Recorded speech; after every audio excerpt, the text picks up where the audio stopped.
Hey guys, welcome back. I hope you had a really great day trading today. So today was a really fun day, and it was a really great reminder that you need to have emotional control while trading. It's really difficult when you see a gap down and a drop all the way down to the bottom of the trading range to remain calm and think we're at the bottom of the trading range. This looks like a great buy, because a lot of times it's really easy to continue the dramatic, oh God, this is the big one, we're gonna keep dropping. But the reality is we most of the time close within at least the next day's implied move. So today SPY opened with a gap down, and then we dropped immediately down to the bottom of the 30-day average volatility. So we dropped underneath the implied move, underneath the next day's implied move, and all the way down to the bottom of the trading range. We did bounce here on this pivot right here. That was the downtrend line, and we did bounce on that level. So that is initially a support. Let's see if it holds, but those downtrend lines can act as a support when we retest. So we did drop all the way down to the bottom of the trading range. We bounced on that previous resistance, now support, and we came right back up to close within the implied move. So I did play this today, but I played SPX. I'll post my call today in just a second. We did open SPX with a gap down and then a drop all the way down to the bottom of the trading range. Bottom of the implied move was right here at 61.15. We dropped below that. We got underneath 6100, and then right here was that pivot support, and that was previous resistance. After we broke up above that level, we consolidated back to the 35 EMA before taking it higher and making new all-time highs, and then we dropped back down. We saw that support today, or we saw that downtrend line as support today, I should say. So here is my call today that I posted. Hopefully you guys are following me out on Stock Twits. I do post intraday trade ideas out there, and I wrote, you have to think quickly on drops. Once we get out of the implied move on the day, it's a buy. So that is right here. And I should have wrote, once we get outside of the trading range for the day, that is a buy. You can see all of these right here. All of these candles were in the buy zone when we get out of the range like that. I sold 60.95, 60.85 bull put spreads on the day. So congratulations if you guys played that one with me. 60.95 was down here, and that was a 100% close at expiration. And SPY did close down 0.42%, SPX down 0.43%, VIX down 2.56%, and we did close within the implied move today. So implied move was 61.15.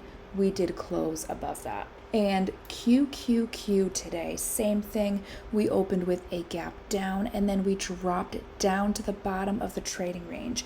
Here we actually stayed pretty much completely within the trading range. This is the 30-day average volatility at 533.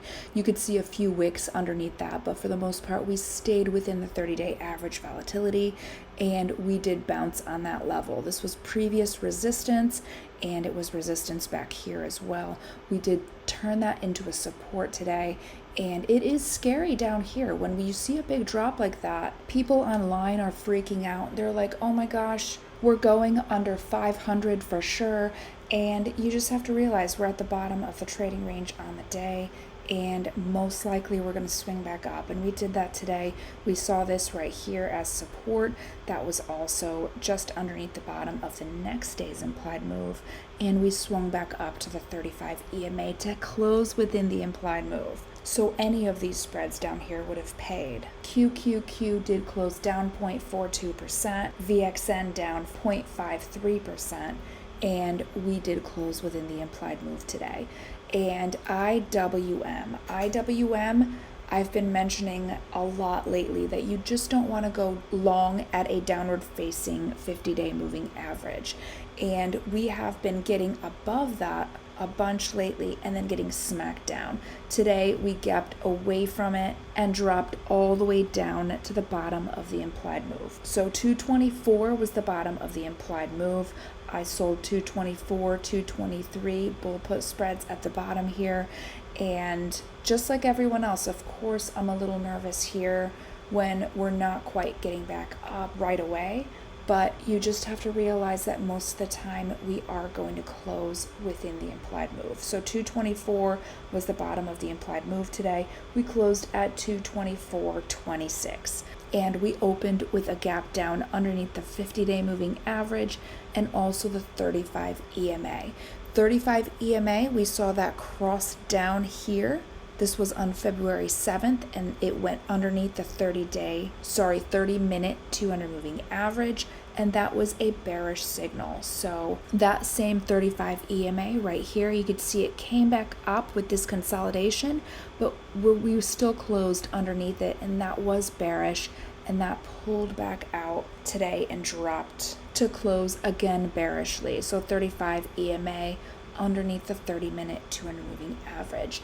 And once we dropped down to the bottom of the implied move and even the bottom of the next day's implied move, we swung back up and we did see the 35 EMA as resistance. Downward facing 50-day moving average is no joke, and I'm going to show you when we move to DIA exactly what I mean, because I did mention the 50-day moving average in DIA, which was actually underneath the trading range, and we got a really cool move there. Looking down underneath at Stupid Willie, we did see rejection at the signal line, and yesterday we closed Wednesday right here at a critical level. Today we saw that signal line as a resistance, and then we moved lower. IWM closed down 0.96%, RVX closed up 1.77%, and we did close within the implied move. And lastly, we have DIA. DIA had an amazing move down. I do have to show you guys something really quickly because I did post these charts out on TradingView yesterday, and with DIA specifically, we had that 50-day moving average down here at the bottom of the trading range and the 1 hour 200 moving average right here. And I want to show you what I wrote underneath. You guys should be reading my commentary below because there's a lot of great things in there. And I wrote that 1 hour 200 moving average at the bottom right of the trading range is looking ripe for a hit. And I'm going to play this out today. We closed Wednesday right here, and if I play out what happened today, that 1 hour 200 moving average literally got hit today. So I did put that as the target in the description. If you are using my charts, please just take a minute to read down below because there's a lot of good stuff in there. It's basically exactly what I would ramble if I was making a video. So that is DIA. DIA opened today with a gap down, and we dropped all the way down to the bottom of the implied move for the entire week. So we broke underneath this support and we took it to that 1 hour 200 moving average to the bottom of the implied move, and then from there we bounced up. And just note, this 50-day moving average is down here. It's pointing down, and a downward facing 50-day moving average, you should never ignore it. It will always pull us down. So amazing day, so many fun plays. I hope you guys all made money today. And if not, then I hope you guys learned something today that will help you trade better next time. So I'm going to end this video here. I'm going to work on tomorrow's trading ranges. Make sure you check them out on TradingView before markets open. And if I have enough time, I will also make a video, but they will be out on TradingView. Let me know how you guys did today. I am always curious. And have fun, trade safe, make sure you take profits when you're up, and I will see you guys tomorrow night.